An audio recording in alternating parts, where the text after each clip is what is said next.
It's named Terribilis, and that's Latin for awesome. So my capital is called Jericho, and it's near a lot of lakes, and it's surrounded by greenery. And I have some mountains and some geysers, and a lot of really cool water features in my country. So basically, after my country's migrated,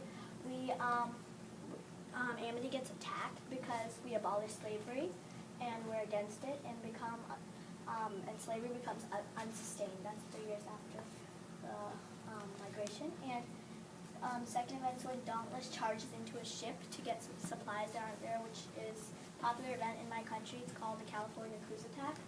And the third event is, since we really don't go into war, my nation is allies for Uridite as they fight during the California Cruise Attack.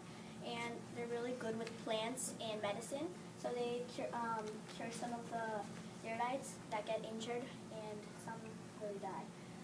And then there's this really famous person named Manly Jester in our country, and she gives a speech about slavery after the California Cruise Attack, and surprisingly everyone listens. And that's like 13 days after it's been going on.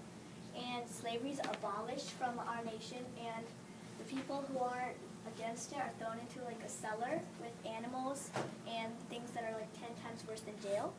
And that's 17 years later.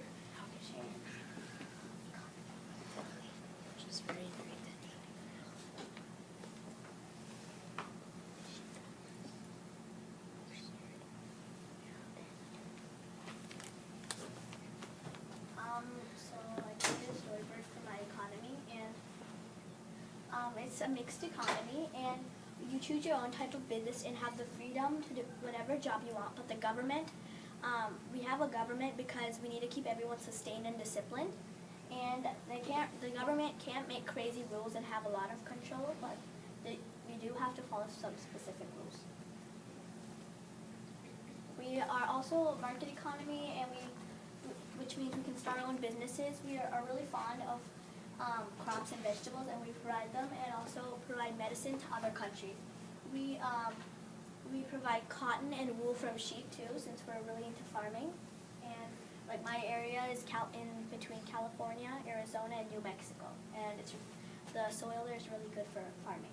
And so we don't provide a lot of weapons because we don't believe in violence, and only the security and the policemen get weapons.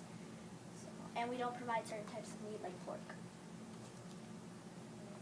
As I said before, our government has some involvement in our nation, but can't make unfair laws or go into war.